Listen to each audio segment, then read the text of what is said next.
Vous écoutez Movies, l'émission qui cause de films visibles en salle, réalisée comme d'habitude et animée par Patrick Servel. Bonjour Patrick. Bonjour à toutes, bonjour à tous. Et votre serviteur Hervé Brie. Au menu du jour, au menu d'aujourd'hui, une sélection de 6 films parmi les nombreux films à l'affiche en ce moment. On causera Empire of Light, drame et sentiment dans un grand cinéma anglais durant les années 80. The Fabelmans, autobiopic, on peut dire ça, de la jeunesse de Steven Spielberg. Français maintenant avec Mon Crime, le nouveau film de François Ozon avec un casting de luxe, mais qui ne sort que la semaine prochaine. Enfin, Un homme heureux, comédie française qui a plutôt bon genre, on va dire, avec Fabrice Lucchini et Catherine Frotte. Qu'est-ce que j'ai dit? Fro. Marlowe, ensuite, film noir, Los Angeles, années 30, un privé mène l'enquête. Et enfin, Arrête tes mensonges, drame sentimental qui a fait pleurer Patrick, qu'il m'a dit.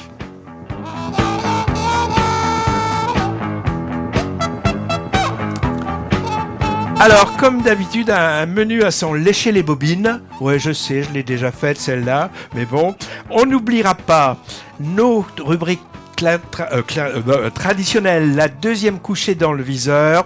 Bon, on ne redit pas de quoi il s'agit, les habitués sont au courant et les nouveaux découvriront. Et puis il y aura aussi un petit mot sur le bilan du Festival de cinéma de Berlin, mais on va peut-être commencer par un mot, Patrick, sur les Césars. Ah, les Césars. Alors, je vais pas parler de la cérémonie en tant que telle, mais je vais plutôt quand même me concentrer sur les résultats. D'ailleurs, si je reviens très rapidement, la cérémonie m'a semblé beaucoup plus courte que d'habitude. Là, les personnes ne passaient pas des heures à remercier leur père, le papa, maman, les grands-parents, etc.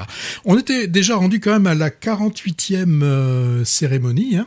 Donc c'était ce vendredi 24, c'était dans la belle salle de l'Olympia.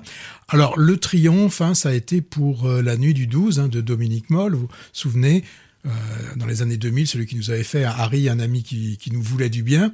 Et il repart quand même avec 6 trophées, le meilleur film, meilleure réalisation, le meilleur acteur dans un second rôle pour notre ami Bouli Lanners. Alors pourquoi je dis ami? Parce qu'on l'aime bien, nous tous les deux. Ah oui, il a eu le César du second rôle. Oui, César du second rôle, il a eu l'ami Bouli Lanners.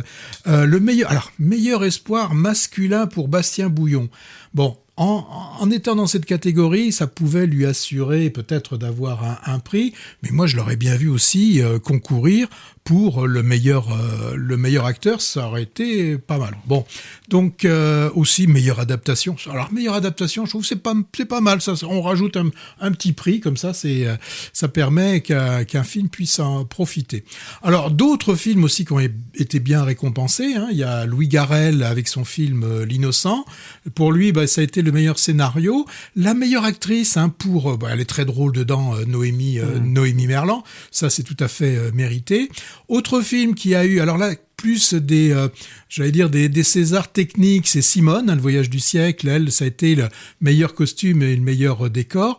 On a eu aussi, alors là, un peu la surprise, puisque ça n'a pas été un grand succès public, il est sorti quand même de façon un petit peu restreinte, c'est Pacifiction, tournant sur les îles, ou le film d'Albert Serra, qui a eu la meilleure photographie et surtout le meilleur acteur. Pour la deuxième année consécutive. Oui, c'est la première fois. Alors, ce qui était assez drôle, puisque l'an dernier, je me souviens, il y avait, Magimel qui dit, c'est je sais plus, donc l'an dernier, ça devait être la 47e cérémonie, ça tombe bien, j'ai 47 ans.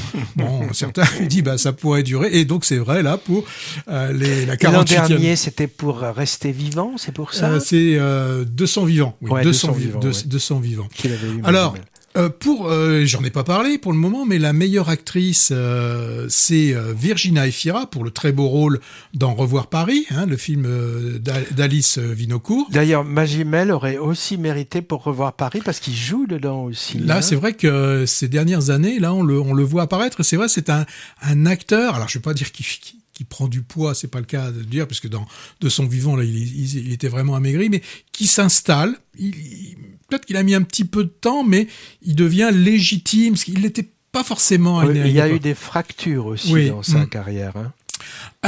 Donc il a, comme tu l'as dit, c'est deuxième fois donc qu'il a un prix.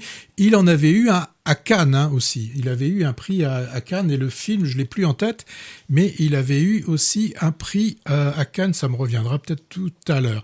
Alors que dire de plus ? Il y a pour le premier film un film qu'on avait trouvé un petit peu austère. Tu l'avais vu, moi je l'ai pas vu. C'est Saint-Omer, donc pour Alice Diop qui obtient le César du premier film. Et le meilleur film étranger. Alors lui, il a eu tout, il a eu tous les Goya qui existaient. Et bien là, il repart avec un César. C'est Rodrigo Sorogoyen pour son film aussi qu'on a beaucoup aimé, Asbestas.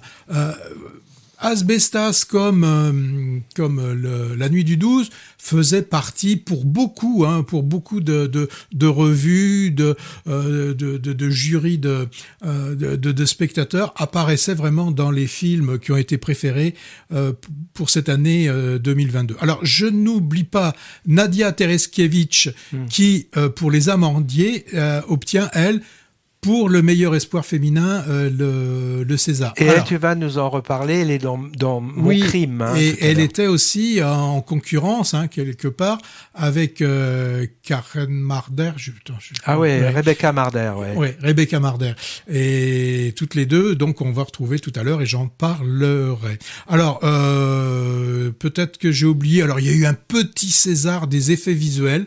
Ça existe beaucoup dans les Oscars. Ils aiment bien faire... vraiment le côté technique. Et qui c'est qu'il a eu pour les... c'est pour les effets visuels, c'est le film que nous n'avons vu ni l'un ni l'autre, qui est Notre-Dame brûle. Ah oui. Et puis il y avait quand même, j'ai regardé l'émission, il y avait un César pour un réalisateur aussi qui fait des films punchy, pour David Fincher. Et puis il y avait quand même la surprise, là je veux dire ça a été vraiment une surprise, on l'a bien vu dans la salle, l'arrivée quand même d'un jeune acteur qui s'appelle Brad Pitt, qui était présent pour cette cérémonie. Peut-être à toi que je vais laisser la parole maintenant. Est-ce que c'est toi qui nous parles ? Oui. Un petit bilan de la 73e édition du Festival international du film de Berlin. Vous voyez quand même, Movies se déplace. Oui. Là, c'est quand même pas n'importe quoi. Berlin. Et autrement appelé Berlinale. Alors ça s'est déroulé du 16 au 26 février et où j'étais en effet l'envoyé spécial de Movies pour une semaine. Alors une camarade dont je tairai le nom m'a gentiment dit « Oh, ils accréditent vraiment n'importe qui à Berlin. » Je partage pas. Non, je partage pas. Quand même. Bon, alors découverte pour moi de ce fameux festival, vraiment impressionnant par rapport à tous ceux auxquels on a assisté depuis à peu près un an. On en a fait quand même pas mal. Alors impressionnant de par le nombre de films proposés déjà. Environ 400, pour la plupart en avant-première, sauf quelques rétrospectives et quelques classiques. Et également impressionnant de par le nombre de lieux dédiés aux projections, une vingtaine, souvent de grands paquebots à la déco luxueuse, parfois assez kitsch. Le centre névralgique du festival, c'est le Grand Théâtre sur Potsdamer-Platz, rebaptisé Berlinale Palast pour l'occasion. Alors les organisateurs étaient très contents d'annoncer un taux de remplissage de ces grandes salles de 90 à 100%. Et ça, c'est un exploit, sachant que les séances débutaient à 9h du matin. Donc, grande affluence, presque équivalente à celle de l'époque pré-Covid, avec 350 000 tickets vendus, j'ai lu. Alors, une dizaine de sections pour ce rendez-vous qui se veut éthique du point de vue de la parité, de l'inclusivité, du développement durable. Il y avait toute une littérature là-dessus dans l'épais catalogue. Alors, la section la plus prestigieuse, c'était la compétition internationale, avec une sélection de 20 films du monde entier. Alors, c'est intéressant parce qu'elle est ouverte à toutes les formes cinématographiques. Il y avait par exemple 2 documentaires, et 2 films d'animation dans le lot. À noter quand même 4 films allemands dans la sélection. On n'est jamais mieux servi que par soi-même. Et puis à côté de ça, tout un tas de sections parallèles, courts-métrages, sections pour ados, nouveau cinéma allemand, rétrospective, etc. Moi, la section la plus intéressante, à mon avis, c'était la section panorama, avec des films qui paraissaient originaux et qui faisaient envie. Il y a eu aussi un focus et des manifestations spéciales sur l'Ukraine et sur l'Iran. Alors moi j'ai vu une vingtaine de longs métrages, choisis pour certains au hasard, avec des bonnes et des moins bonnes surprises. Je vais pas les égrener ici, on en parlera éventuellement quand ils sortiront en France, s'ils sortent, ce qui n'est pas sûr du tout pour tous. Moi j'ai plutôt privilégié les films francophones et anglophones pour une question de langue. Tous étaient sous-titrés en allemand, que je ne pratique pas, et très souvent en anglais, mais pas toujours. J'ai aussi fait quelques incursions dans d'autres cinématographies, car je recherchais des comédies, et ça, c'est rare dans ce genre de manifestation. J'en ai quand même trouvé une, argentine, qui valait le coup, et j'espère qu'elle sortira en France. Alors, un peu comme dans d'autres grands festivals, je pense à Cannes ou Venise par exemple, on est dans une certaine schizophrénie lors de ces événements cinématographiques. Alors je m'explique.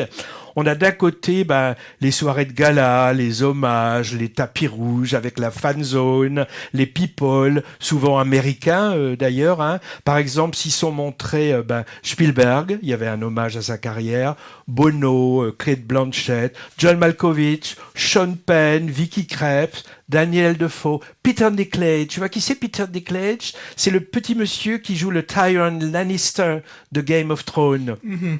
Il y a même eu Géraldine Chaplin, j'ai été étonné de la voir, elle a 85 balais je crois, elle était habillée comme une petite adolescente. Alors tout ça fait le buzz et assure une couverture médiatique, et puis de l'autre côté, une sélection de films très pointus, de réalisateurs souvent pas ou peu connus du grand public, bref du pur cinéma art et essai. Donc consécration en grande pompe d'un côté et découverte de nouveaux talents de l'autre, mais finalement, pourquoi pas. Alors, résultat de la compétition. Le jury décerne 8 ours. Il y a 8 ours à Berlin. 1 d'or pour le meilleur film, et puis 7 d'argent pour la réalisation, le scénario, les acteurs, etc. Le jury était présidé cette année par l'actrice Kristen Stewart. Kristen Stewart, c'est la fameuse Bella de la saga Twilight, aux côtés de Robert Pattinson. Ah tiens, ça faisait longtemps qu'on n'avait pas nommé ce Robert Pattinson. Alors comme lui d'ailleurs, elle s'est reconvertie depuis vers un cinéma un peu plus arty, français en particulier. Elle a tourné 2 films avec Olivier Assayas. On l'a vu aussi, cette Kristen Stewart, dans 2 biopics. Un sur Diana, la princesse Diana, et un autre sur Jean Seberg. Enfin, on l'a vu. Moi, en tout cas, je l'ai pas vu. Donc, pour les résultats, cocorico, les 2 tickets français de la compète repartent avec des honneurs. Et du coup, la presse française en a parlé un peu. L'Ours d'Or est revenu à Sur l'Adamante, du documentariste français Nicolas Philibert. Alors lui, il est déjà multiprimé pour Le Pays des Sourds en 92 par exemple, ou Être et avoir en 2002. Alors il était très ému et surpris. Bon, moi aussi d'ailleurs. C'était le dernier projeté de la compétition. Et je l'avais vu la veille des résultats. C'est vraiment bouleversant, mais j'y croyais pas trop à la médaille. Il a remercié le jury de mettre à l'honneur l'art du documentaire. On en parle bientôt, plus longuement, puisque le film sort dans 3 semaines. Autre français récompensé, le vétéran post-nouvelle vague à la notoriété plutôt confidentielle, Philippe Garrel, sacré meilleur réalisateur. C'est le papa. C'est le papa de Louis. Pour Le Grand Chariot, tourné justement avec son fils Louis et en plus avec ses 2 filles. Alors lui, Philippe Garrel, il a rendu un hommage à Godard lors de la remise du prix. On en reparlera aussi quand il sortira, mais là, j'ai pas la date de sortie de prévue.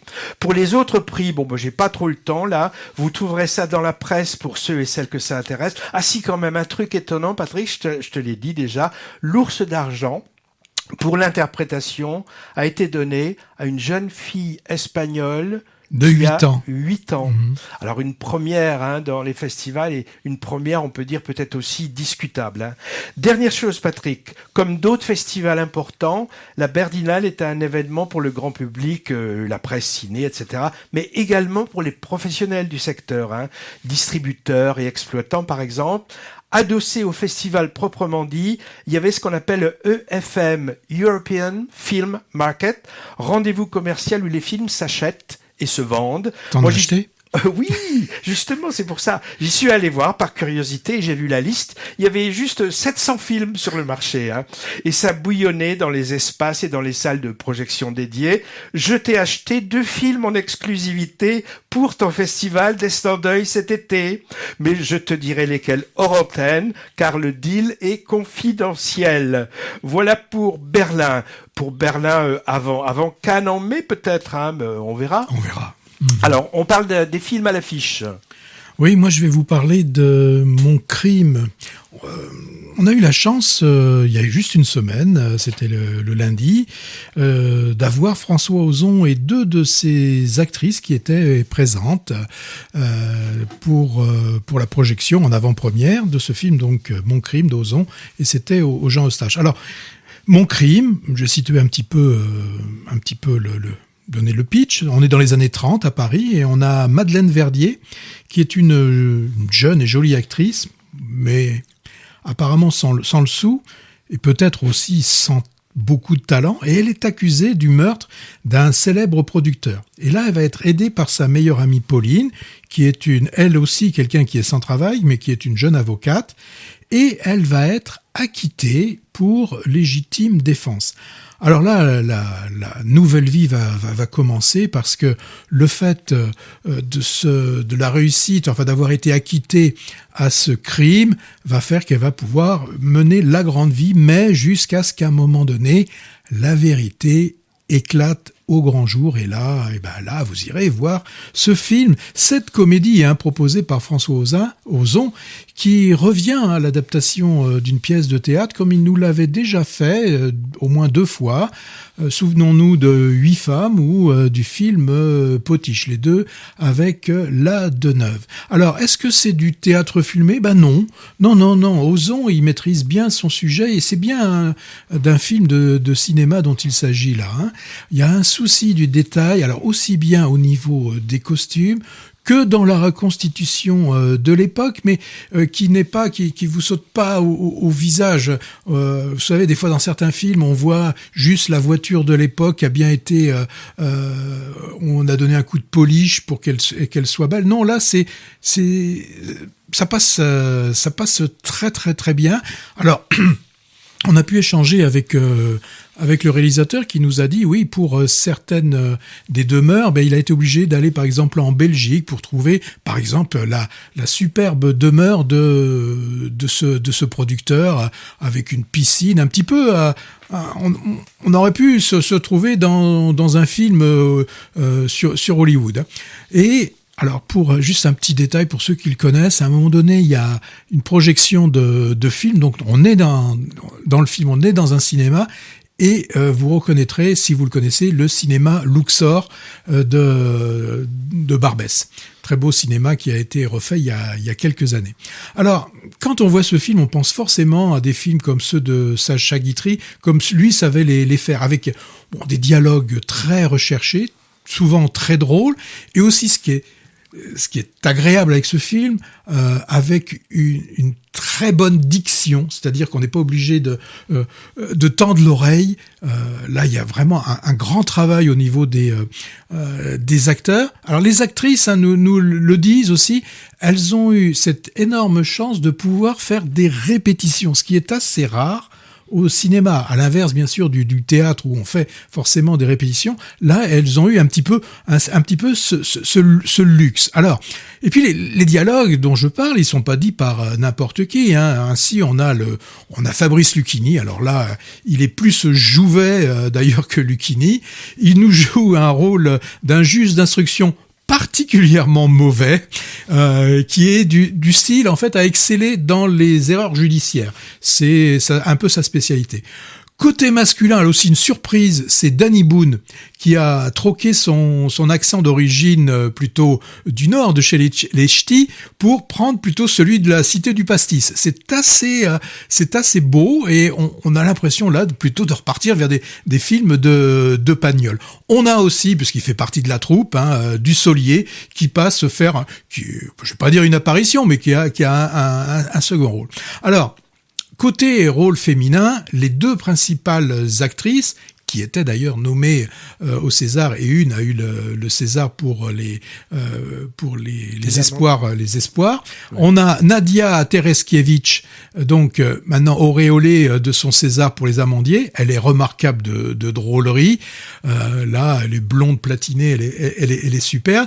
Et sa comparse Rebecca Marder n'est vraiment pas non plus à la traîne. Elle est très drôle également. Alors, pour la situer, elle joue actuellement dans un film qui, je pense, qui va disparaître des écrans. Je crois même qu'il a disparu cette semaine des écrans. On la voyait un peu dans la grande magie. Oui, elle était un peu chétive dans on va la revoir dans un autre film qui sort bientôt. Elle tourne beaucoup. Elle tourne beaucoup, oui. Et d'ailleurs, elle a remarqué, elle dit, mais je tourne beaucoup dans des films peu contemporains. Elle est beaucoup dans des films. Elle jouait Simone Jeune, déjà. Elle jouait Simone Jeune. Elle jouait aussi une fille qui va bien, une jeune fille qui va bien, de Guy Berlin. Donc là aussi, c'était que ça se passait, si je me souviens bien, pendant la Seconde Guerre mondiale ou autour de la Seconde Guerre mondiale. Alors, il y a un moment donné aussi, quasiment au milieu du film, qu'est-ce qu'on voit apparaître ?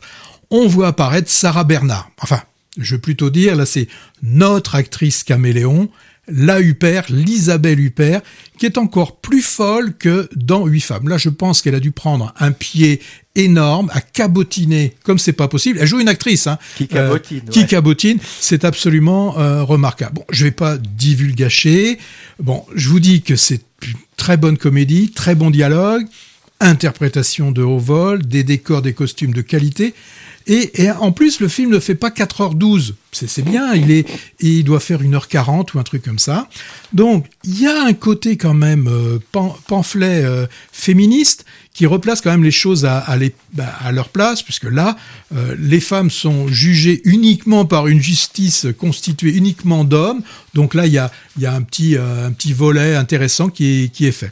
Donc, après, moi, j'avais bien aimé Tout s'est bien passé avec Dussolier. J'avais moins aimé Peter von Kant, ça m'avait beaucoup moins plu, mais là j'ai retrouvé le Ozon qu'on aime avec Mon Crime, donc qui sort le 8 mars dans les meilleures salles. Alors moi, j'ai pas vu ça, mais ça me donne envie, je vais y aller. Mais est-ce qu'il n'y a pas un côté théâtre ? Tout ce que tu m'as dit, ça m'a fait penser à du théâtre. Non. Tu m'as parlé de guiterie, de répétition, etc. Mais c'est aéré, je veux dire, à la différence peut-être d'un 8 femmes, où là on restait dans la maison. Là, j'ai pas eu cette impression. J'ai vraiment c'est un film de cinéma, vraiment avec des extérieurs, juste ce qu'il faut, pas des moments extérieurs qui sont rajoutés. Et puis on a des décors, par exemple, sur les toits de Paris. Bon, là, on sent le studio, mais le bon côté du studio. Bon, ben, j'irai.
Alors là, quand j'ai découvert qui était l'auteur de cette musique, j'ai été stupéfait. Eh oui, c'est un instrumental, alors qu'on peut appeler ça funk, hip-hop, techno, du pianiste, organiste, plutôt spécialiste de jazz d'habitude, c'est Herbie Hancock. Le morceau s'appelle Rocket. Et ce Herbie Hancock, il avait fait ses débuts avec Miles Davis, donc très jazz. Sorti en 83, ce morceau a été précurseur, car ça a été un tube qui a un peu fait découvrir au grand public le fameux scratch des DJ. Alors je l'ai entendu récemment dans un court-métrage, maintenant j'ai oublié le nom, mais par contre Herbie Hancock, figure-toi, il a fait aussi un peu l'acteur dans, par exemple, un film qui s'appelle Proposition indécente d'Adrian Lyne. Il est aussi dans le Valérian de Luc Besson récemment, et on le trouve aussi dans le Round Midnight de Bertrand Tavernier en 86, dont il a aussi signé la musique. On parle d'un film maintenant. C'est moi qui m'y mets. Oh, mais là on repart aux États-Unis dans les années 30 et quelques, ouais, c'est ça? Ouais, c'est pour Marlowe. Le Marlowe du titre, c'est Philip Marlowe. C'est le détective privé iconique créé par l'auteur de polar américain Raymond Chandler. Et il a déjà été porté à l'écran plusieurs fois, incarné entre autres par Humphrey Bogart. Le Faucon Maltais. Non, Le Grand Sommeil. Ah mince. Ouais, Le Grand Sommeil. Mais le Faucon Maltais, c'est de Dashiell Hammett, c'est pas de Raymond Chandler. Enfin, je crois, à vérifier. Et ça, Le Grand Sommeil, c'était d'Howard Hawks en 46. Tu vois, bon, on vérifiera. Parce que dans le film, il parle du Faucon Maltais.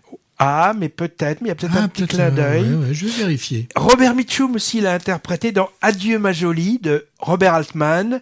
Et non, Adieu ma jolie, c'est pas de Robert Altman. Mais Robert Altman, il a également réalisé une adaptation qui s'appelle Le Privé en 73. La version 2023 de Neil Jordan se plie à la loi du genre. Et le genre en question, c'est le film noir, même si c'est en couleur. Hein.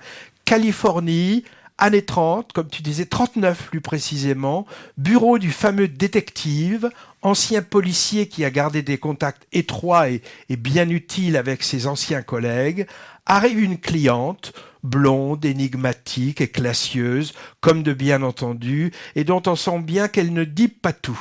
Alors, elle embauche ce Philip Marlowe pour rechercher son amant disparu. L'enquête commence avec des rebondissements, quelques cadavres en route, des détours dans l'arrière-cour d'un club privé pour clients fortunés, lieu de trafic divers, et on a aussi dans le lot une star de ciné un peu déchue. Bref, le côté un peu sombre du Los Angeles des années 30, un peu d'ailleurs le même que celui dépeint dans le récent Babylone de Damien Chazelle, mais en moins exubérant, on va dire. Alors c'est bon, je sais pas ce que t'en penses, Patrick, mais c'est pas palpitant, mais c'est agréable à suivre. Il y a une ambiance. Moi, ouais. C'est un film d'ambiance. J'aime bien cette ambiance. Et avec une superbe reconstitution de l'époque aussi. Et puis ce côté fatigué du héros, moi, j'ai bien aimé. C'est ça, joué par Liam Neeson. Donc, décor, costume, bagnole, c'est vraiment très très beau. Voilà, bon, pas plus, pas moins. Moi, je trouve que c'est un film sympathique qui révolutionne pas le genre non plus. Et en effet, Liam Neeson un peu désabusé, qui ne s'en laisse pas compter face aux deux blondes dont il se méfie, hein. La mère, interprétée par Jessica Lange, et sa fille, jouée par Diane Kruger. Jessica Lange, elle avait explosé dans quel film? Ah bah tu vas me dire, King Kong. King Kong, bien sûr. Alors aux manettes, c'est le réalisateur irlandais Neil Jordan qui a débuté dans les années 80 et a eu même plusieurs grands succès. Il y a eu La Compagnie des loups en 84, The Crying Game en 92 avec un twist final qui faisait tout le charme du film, et aussi Entretien avec un vampire en 94 avec, excusez du peu, Tom Cruise et Brad Pitt. Alors son étoile a un peu pâli depuis. Des choses à ajouter sur Marlowe? On l'a vu ensemble. Je t'ai pas vu regarder ta montre, et quand tu regardes ta montre, c'est mauvais signe au cinéma. Non, moi je le redis, moi j'ai bien aimé l'ambiance, et je me suis laissé entraîner par ce film, et puis je dis l'interprétation m'a fait aimer le film. Hein. Bon. J'étais en train de chercher où on le voit, notre ami Nilsson. C'est où il apparaît toujours, il est en train de venger, etc. Dans tous les films. Ah bah oui, tous les Taken. Ah oui, oui. C'est ça. Ouais. Mais là, c'est un autre genre. Alors, pour amateur de films noirs, mais il faut se dépêcher car il n'a pas l'air de rester longtemps à l'affiche. Patrick, es-tu un homme heureux ? Alors là, c'est le pitch un peu du dernier film pas le dernier film avec Lucchini, puisque je viens d'en parler. Il est également dans Mon Crime. Là, non, il s'agit d'un homme heureux, un film réalisé par Tristan Seguela, que je ne connais absolument pas. Je n'ai pas regardé quelle était sa filmographie. Ah bah alors, tu fais mal ton boulot. Vous savez, il y a quand même un gros travail qui est fait. Et là, j'ai pas trop eu le temps d'aller véritablement regarder. Alors, qu'est-ce qu'on nous propose dans ce film ? On a Jean, qui est un maire assez, même très conservateur d'une petite ville du Nord. Et puis là, il est en campagne pour sa réélection. Et on a Edith, son épouse, ils sont mariés depuis une 40aine d'années, et là, lui fait une annonce quand même assez forte. Hein. Elle lui dit qu'au plus profond de son être, eh bien, elle est, et elle a toujours été, un homme. Donc là, faut voir la tête de Lucchini alors qu'il est en train de manger sa tête de veau, de voir la réaction qu'il peut avoir. Au début, il pense que c'est une plaisanterie, mais il réalise quand même assez rapidement qu'Edith est sérieuse, hein, et est déterminée à mener donc cette transition, hein, qu'elle a commencé et d'aller jusqu'au bout. Et il comprend aussi que son couple et peut-être aussi sa campagne électorale, hein, qui est derrière, vont certainement être sacrément chamboulés. Et voilà, et donc le doute va s'installer dans la tête de notre Fabrice Lucchini. Alors donc c'est un synopsis, hein, pas forcément commun pour cet homme heureux, donc je le rappelle, réalisé par Tristan Seguela. Avec un sujet de ce type, on aurait pu s'attendre à certaines grivoiseries, des blagues de mauvais goût. Soyez rassurés, il n'en est rien. Le réalisateur a su avoir la délicatesse et la justesse d'éviter tous ces écueils. Avant toute chose, Un homme heureux est une comédie. Alors une comédie qui traite d'un sujet peut-être de plus en plus prégnant, hein. D'abord s'accepter comme on est, faire face aux autres, et surtout aussi que ces autres intègrent dans leur logiciel que le genre de l'état civil peut être en opposition avec le genre ressenti. Ça, il y a un sacré travail. Alors, pas le plus extraordinaire, mais on sent très bien que pour Edith, quand elle devient Eddie, hein, pendant le film, et quand elle a choisi de faire son coming out, pour elle, en fait, tout va devenir plus simple. Puisque maintenant, elle l'a dit à tout le monde, elle est dans sa démarche. Pour elle, ça va être plus simple. C'est plutôt pour le Jean que là, il a beaucoup de choses à remettre en question. Donc, c'est essentiellement sur ça qu'a joué le réalisateur. C'est quels vont être les impacts pour Jean. Comment il va réagir? Comment vont réagir aussi les enfants? On a un Jean qui est d'abord stupéfait, incrédule, et puis finalement, je vais pas aller plus loin parce que là après je risquerais et je sais m'arrêter. Alors là, le Jean, c'est un Fabrice Lucchini qu'on n'avait pas vu depuis longtemps et qu'on voit réapparaître, hein, puisque j'ai dit qu'il sort aussi dans Mon Crime. C'est lui qui joue le maire, donc ce maire conservateur, hein, qui avait dit à sa femme, ce sera mon dernier mandat, mais qui finalement, il s'accroche, hein, parce qu'on aime bien ça quand même, un petit peu ce petit côté d'être dans la rue, monsieur le maire, il y a ceci, cela, les petits passe-droits qu'il peut faire, donc ça lui donne envie de continuer. Et là, on a un Lucchini qui donne libre cours à sa fantaisie. Et ne serait-ce que pour cela, voir la tête que peut nous faire Lucchini, c'est vraiment un remède contre la mélancolie. Alors, en face de lui, il fallait quelqu'un de taille, et celle qui s'y frotte, c'est Catherine Fro. Elle s'y colle d'ailleurs très bien, et nous rend tout à fait plausible, hein, cette femme en transition vers la masculinité. Autour d'eux, c'est pas triste non plus. On a un Philippe Catherine. Il est très bon. En secrétaire de mairie. Dévoué, confident du maire. Oui, donc, un peu aussi lui vieille garde, hein. Lui aussi il a peut-être besoin d'un petit changement, d'une mise à jour de son logiciel, hein. Et donc il est très drôle. Alors on note aussi, si vous êtes un adepte des TikTok et des nouvelles des réseaux sociaux, ceux qui font du stand-up et tout ça, le fils est joué par le jeune humoriste Paul Mirabel. Bon, un film donc avec un thème d'actualité, il y a de la sensibilité, il y a de la finesse, de grands acteurs. Donc c'est une comédie qui pour moi tient tout à fait la distance. Moi j'avais un peu peur parce que je suis pas fan de Fabrice Lucchini qui en fait toujours un peu trop, je trouve. Et puis à la vue du sujet est quand même un peu casse-gueule pour une comédie. La transition d'un sexe à l'autre, sujet un peu dans l'air du temps. Mais finalement, comme tu l'as un peu dit, le film est assez digne et drôle en même temps. Alors évidemment tout ça me paraît quand même un peu édulcoré.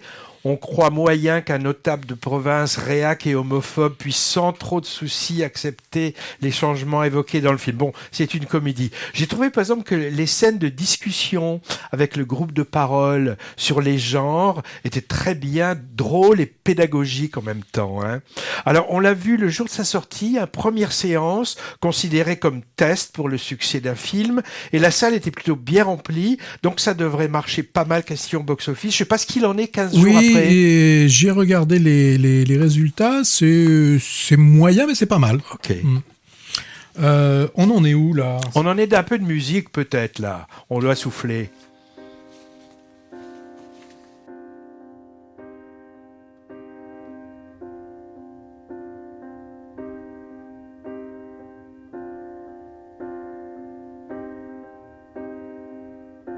Pourquoi les gens qui s'aiment sont-ils toujours un peu les mêmes?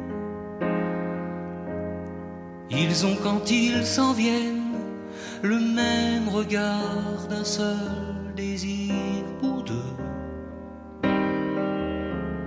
Ce sont des gens heureux. Pourquoi les gens qui s'aiment sont-ils toujours un peu les mêmes?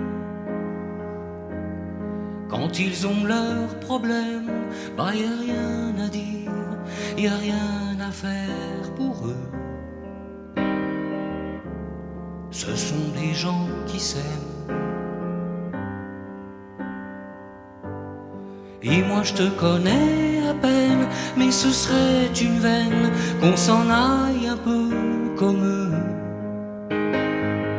On pourrait se faire sans que ça gêne de la place pour deux.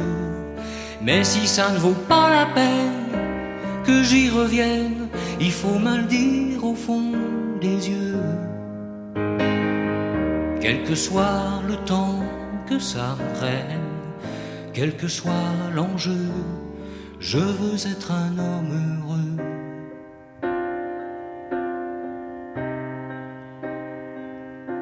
Pourquoi les gens qui s'aiment sont-ils toujours un peu rebelles?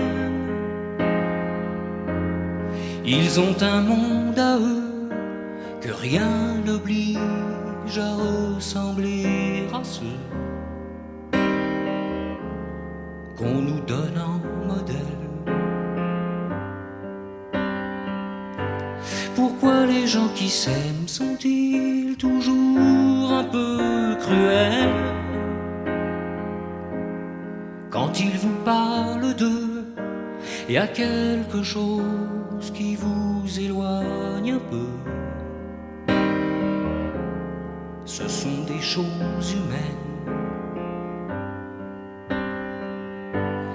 Et moi je te connais à peine, mais ce serait une veine qu'on s'en aille un peu comme eux.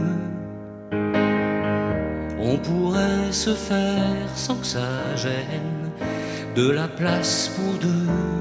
Mais si ça ne vaut pas la peine que j'y revienne, il faut me le dire au fond des yeux. Quel que soit le temps que ça me prenne, quel que soit l'enjeu, je veux être un homme heureux.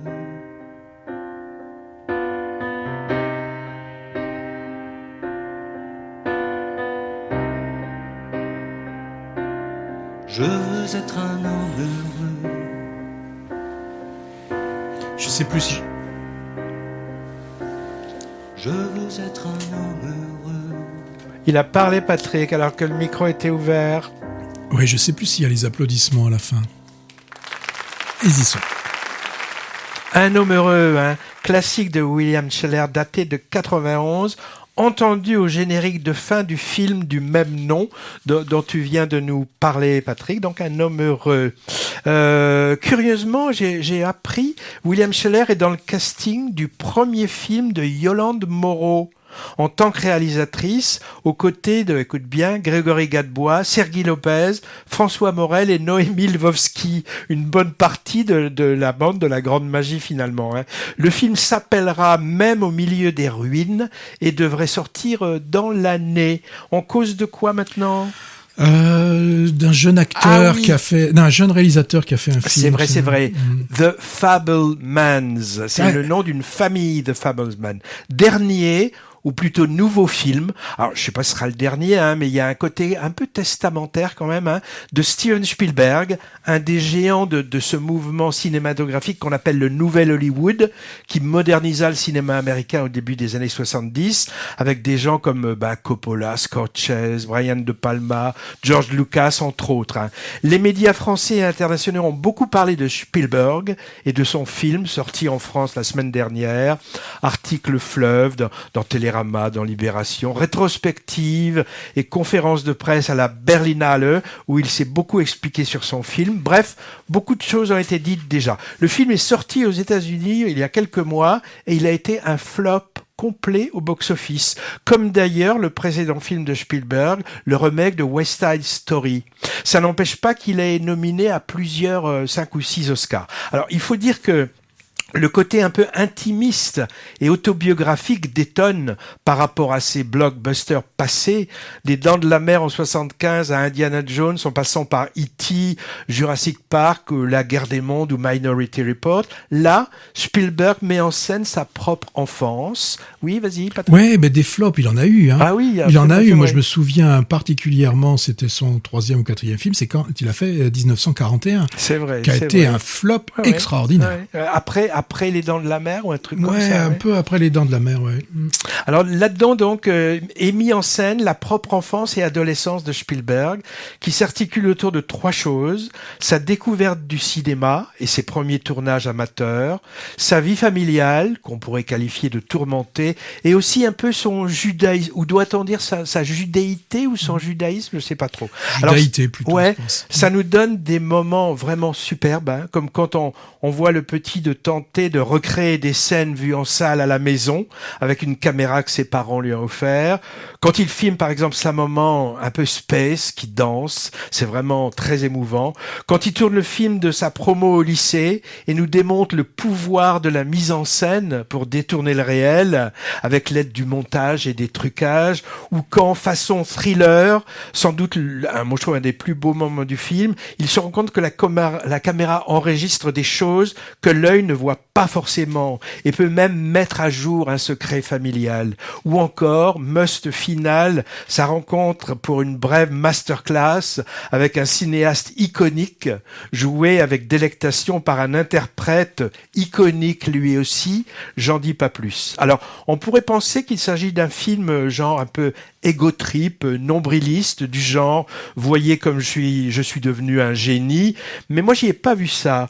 Spielberg nous montre de manière très subtile l'archéologie finalement de sa passion et de son art, et comment ses expériences et traumatismes d'enfant, la séparation de ses parents en particulier, ont façonné l'adulte qu'il allait devenir. Alors moi j'ai vu dans la presse, il paraît que sa mère aurait dit « On aurait pu l'envoyer chez un psy, mais alors il aurait pas fait E.T. hein ». En tout cas, c'est un bel hommage à ses parents, dont il semble avoir hérité de la combinaison parfaite, hein, la sensibilité artistique de sa mère d'un côté, pianiste un peu frustré et souffrant de dépression, qu'il a beaucoup soutenu dans sa passion, et de l'autre côté, il a eu en héritage l'aspect ingéniosité scientifique du papa, on va dire, hein, tourné vers la technicité et l'efficacité. Alors, papa que j'ai trouvé un peu fade, moi, dans le film, alors que la mère est absolument émouvante et jouée de manière époustouflante par une actrice qui s'appelle Michelle Williams. T'en as pensé quoi de ce film, Patrick ? Alors, bon, c'est un film que j'ai bien aimé, mais que je n'ai pas porté au pinacle comme certains ont pu le faire. Moi, je pense que c'est toujours compliqué dès lors que l'on fait un film sur sa vie, hein, puisque là c'est clairement dit que c'est sur son histoire, parce que on peut pas se permettre toutes les folies que l'on veut, parce que soit on va passer pour quelqu'un vraiment qui se met en avant, donc c'est toujours un petit peu compliqué. Donc j'ai bien aimé le film, mais finalement je préfère Spielberg quand il nous emmène dans sa fiction. Ouais. Pour moi, celui que je préfère reste toujours Rencontre du troisième type, que je trouve que j'avais vraiment. Et tu m'avais parlé de Sugarland Express, mais je sais que je l'ai pas vu. C'était avant Les Dents de la Mer. Oui, c'est juste après le film Duel, parce que Duel, rappelons-le, c'était quelque chose qui avait été tourné, un format court qui durait 1h15, qui avait été fait pour la télévision. Et ensuite, ils ont rajouté un quart d'heure de plus, et il est sorti dans les salles et il a eu un grand succès, particulièrement en France. Et après, Sugarland Express, c'est l'histoire d'un couple qui va partir en fuite, et on va se retrouver derrière avec je vais pas dire des milliers, mais des voitures de police. Je veux dire, d'un petit problème, on arrive à quelque chose d'assez extraordinaire. Et ce film-là, je l'avais beaucoup aimé. Alors, Fabelman, bon, bien sûr, il a pas choisi ce nom au hasard. Bon, il y a une consonance qui fait penser à un nom juif, hein, forcément. Mais Fabelman, donc si on reprend en allemand, lui c'est Spielberg, donc la montagne du jeu, mais Fabelman, c'est l'homme qui fait des histoires, qui fait des intrigues. Fable voulant dire intrigue. Donc c'est pas vraiment, il a pas choisi ça au hasard. Toujours aussi quand quand on connaît un peu un domaine, des petites choses qui me gênent. Et moi je dis une chose. Tu vas chipoter. Oui, je vais chipoter. Au début, il fait des films en Super 8, donc il fait avec son montage, il est obligé de le faire avec une colleuse. Donc colleuse, on gratte, on coupe une image, on gratte un petit peu de colle, on repart. Et quand ça passe dans le projecteur, je peux vous assurer que ça fait du bruit et qu'à l'image, ça saute. Et là, il ne montrait pas ça. Et là, il le montre donc, pas. C'est pas réaliste, c'est ça. Pour moi, voilà, quand il y a des petits détails qui me gênent, comme moi dans Cinéma Paradiso, quand je voyais dans la cabine de projection qu'il y avait qu'un seul projo, bon, c'est des petites choses comme ça qui me gênaient. Mais The Fabelman est un très bon film. Il y a pas de souci là-dessus. C'est pas celui que je préfère dans l'œuvre de Spielberg. Voilà, c'est tout. Ok. Ouais. Alors, tu nous parles maintenant de Arrête tes mensonges, c'est ça ? Oui, c'est le film d'Olivier Payon. Et c'est d'après le roman de Philippe Besson. Et dans ce film, on a deux acteurs, Guillaume de Tonquédec et Victor Belmondo. Et je n'oublierai pas aussi celle qui a un rôle important dans le film, c'est Guylaine Londez. Donc, on devrait interdire les bandes annonces. Pourquoi ? En tout cas, toutes celles qui veulent en 1 minute 30 vous donner envie d'aller voir un film la semaine suivante. En l'occurrence, pour celui-ci, Arrête avec tes mensonges, la bande-annonce m'avait pas forcément donné envie d'aller le voir. Ouais, tu m'avais dit. Oui, on s'était dit avec Hervé, oh là là. Il est vu celui-là. Ouais, celui-là, c'est un film ça y est, on a tout compris, c'est cousu de fil blanc. Et dimanche dernier, à reculons, j'ai pris mon billet pour aller voir Arrête avec tes mensonges. Eh bien, m'en a pris. Hein. Le pitch, c'est quoi ? C'est on a Stéphane Bellecourt qui accepte de parrainer le bicentenaire d'une célèbre marque de cognac, et c'est l'occasion pour lui de revenir pour la première fois dans la ville où il a grandi. À Cognac, donc ? Oui, et sur place, il va rencontrer Lucas, le fils de l'ami qu'il avait lorsque deux étaient en dernière année de lycée, lorsqu'ils avaient l'année de la terminale, quand on est entre 17 et 18 ans. Et donc, Stéphane Bellecourt, c'est le romancier à qui sa mère, depuis qu'il écrit, lui dit, mais même quand il était jeune, avant qu'il écrive, disait, n'arrêtez pas de lui dire « arrête avec tes mensonges ».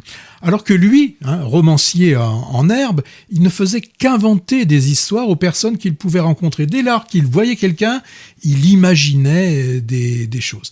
Et donc là, ce Stéphane Bellecourt, il a des craintes un peu de revenir se colter à ses souvenirs de son enfance. parce que le copain de sa jeunesse, l'année du bac, était quand même plus que son ami. Il y avait une vraie relation d'amour qui s'était mise en place entre lui, le jeune garçon à lunettes, timide, et qui s'est trouvé quand même incrédule à ce qu'un autre vienne vers lui. L'autre, c'est Thomas, le beau brun, à l'allure très virile, autour duquel toutes les filles tourbillonnent. Mais ça s'est passé tout ça il y a 35 ans. Alors dans le film, on va avoir une série de flashbacks où on va retrouver les deux jeunes lycéens. On va trouver aussi dans la période contemporaine la rencontre la rencontre avec Stéphane, qui est donc ce fils avide de questions. Il ne sait pas exactement grand-chose sur son père, et là, avec tous ces flashbacks et avec les rencontres entre les deux, on va comprendre un petit peu ce qui s'est passé pendant ces 35 ans.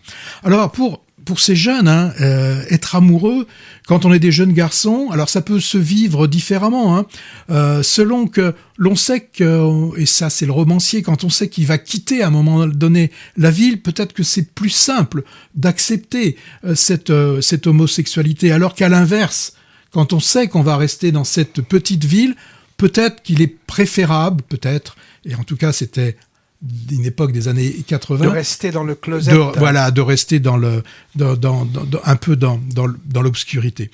Donc Arrête avec tes mensonges, c'est un film d'amour. Et tout à l'heure, tu l'as dit en introduction au début, j'étais pas le seul, mais quand la lumière s'est rallumée, on était quelques-unes à avoir un peu les yeux rougis. C'est un film d'amour avec une très grande pudeur, aussi bien dans les scènes d'amour entre les garçons qui, bon, c'est vrai, la première est assez brutale dans cette première relation, qui vont devenir quand même beaucoup plus sensuelles dans toutes celles qui vont suivre. Vous pouvez y aller, enfin je veux dire, n'ayez aucune crainte par rapport aux images qui vous sont montrées. Il y a quand même cette capacité à montrer des choses sans forcément toutes les montrer. Donc les deux jeunes qui jouent donc dans ces années 80 sont vraiment d'une grande richesse au niveau de l'expression. Il a su, le réalisateur, trouver ces deux jeunes acteurs aussi différents pourtant l'un que l'autre, mais dans le film ça match tout à fait. Au niveau des adultes, le romancier, c'est Guillaume de Tonquédec, qui là nous donne un Stéphane Bellecourt d'une très grande justesse dans l'expression de ses sentiments. Et j'en dirais là non plus pas plus. Et tout à l'heure, j'ai parlé de Guylaine, alors je sais pas si on dit Londé ou Londaise. Je vois pas qui c'est. C'est celle qui joue dans la mère, qui joue dans le discours. Je sais pas, tu auras regardé, c'est une actrice que l'on connaît. Elle fait partie des actrices que tout le monde connaît, mais qui a toujours une difficulté à poser un nom sur le visage. Elle joue une attachée de presse qui doit tout résoudre, tout entendre, tout supporter de ses états d'âme des deux mâles, alors qu'elle aussi, elle en a plein la besace des soucis. Lucas dit à un moment, quand il parle de son père, il dit « Vous auriez dû voir son regard. Quant à cet instant précis, j'ai eu la certitude que ça avait existé. Mon père était amoureux d'un garçon. » Lucas, donc celui qui est à la recherche du père disparu, c'est Victor Belmondo. Il est absolument remarquable lui aussi. Un jeu d'une très très grande intelligence. C'est la première fois qu'il apparaît à l'écran, lui. Moi, il a déjà fait quelques films. Il a quand même déjà, je crois, 27 ou 29 ans. Je sais plus. Pour un pseudo, non. Je sais pas, parce que bon, oui, mais de ce que j'ai pu lire et entendre, il s'est pas appuyé là-dessus pour pouvoir faire. Il est là, il a dû passer des castings et franchement, il est remarquable dans le film. Donc moi, j'ai bien aimé ce film, vous l'avez compris, et je ne veux plus voir de film annonce. Menteur, t'es obligé d'en voir quand on va en salle, on les a avant, hein. Ouais.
dream of dreams really do come true.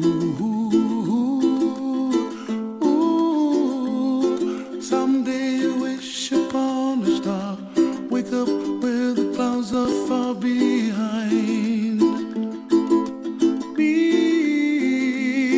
where trouble melts like lemon drops high above the chimney top. That's where you find me, oh, somewhere over the rainbow, bluebirds fly.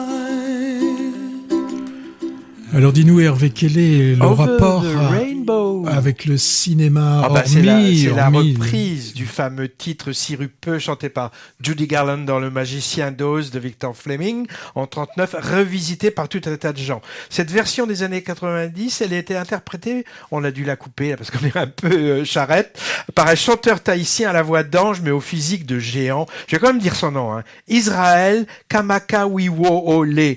Il a été utilisé dans plusieurs films et séries. Moi, je l'ai entendu récemment au générique de fin de Rencontre avec Joe Black, Bluette de Martin Brest avec Brad Pitt en Ange de la mort, sorti en 98. Allons-y Patrick pour la deuxième couche, les films qui nous ont bien plu, dont on a déjà parlé, qui sont encore à l'affiche. Eh ben moi, je pense à un film que tu m'as conseillé, que j'ai pas encore eu le temps de voir et que j'irai voir, c'est Le Retour des Hirondelles. Ouais, histoire d'amour chez les paysans chinois contemporains. Alors, on a un film de famille avec un fond de tsunami. C'est la famille Asada qui est toujours à l'affiche et que je vous conseille Ouais, tous les vivement. gens à qui on l'a conseillé, ça leur a vraiment plu. Oui. Hein. Interdit aux chiens et aux Italiens, ça passe encore dans quelques cinémas. Animation en pâte à modeler sur la famille italienne du réalisateur et deux chefs d'orchestre, l'une dans Divertimiento, Feel Good Movie, et l'autre dans Tar, Feel Bad Movie. Et si vous ne l'avez pas vu, profitez des Césars et la ressortie sur grand écran de La Nuit du 12. Dans le viseur, dans le viseur, c'est le film qu'on n'a pas encore vu, mais qui nous font envie. L'homme le plus heureux du monde, ça c'est un drame qui nous vient de Macédoine. Ça m'intrigue, j'irai voir ça. La syndicaliste. Ouais, la syndicaliste avec Isabelle Huppert. The Son, après The Father, le nouveau film de Florian Zeller, The Son. Les petites victoires, comédie sur l'illettrisme avec Michel Blanc qui a l'air intéressant. Il y a aussi Comme une actrice, fantasy qu'on a vu avec Julie Gaillet et Benjamin Biolay qu'on avait vu à Angers. On vous en reparlera. Alors moi, je veux pas louper le documentaire qui s'appelle Christophe définitivement, documentaire sur la tournée 2002 du chanteur. Et puis il y a aussi The Whale, ça c'est intriguant, c'est le prochain film de Darren Aron, j'arrive pas à dire son nom, et ça a l'air quand même intéressant, c'est l'histoire d'un gros monsieur reclus. Il y a encore d'autres films, mais ma foi, il y en a tellement. Il va falloir qu'on choisisse. Je crois que c'est la fin. Oui, ça ressemble à la fin. Oui. Du coup, on avait annoncé qu'on parlait du film Empire of Light, qui sort la semaine prochaine. On vous le mettra en bonus. En bonus dans quoi ? En bonus dans les podcasts sur notre site www.l'instantciné.fr que vous pouvez écouter partout. Rendez-vous dans 15 jours. Session musique de film le 8 mars normalement. On vous dit à bientôt, au revoir, allez au cinéma. À bientôt.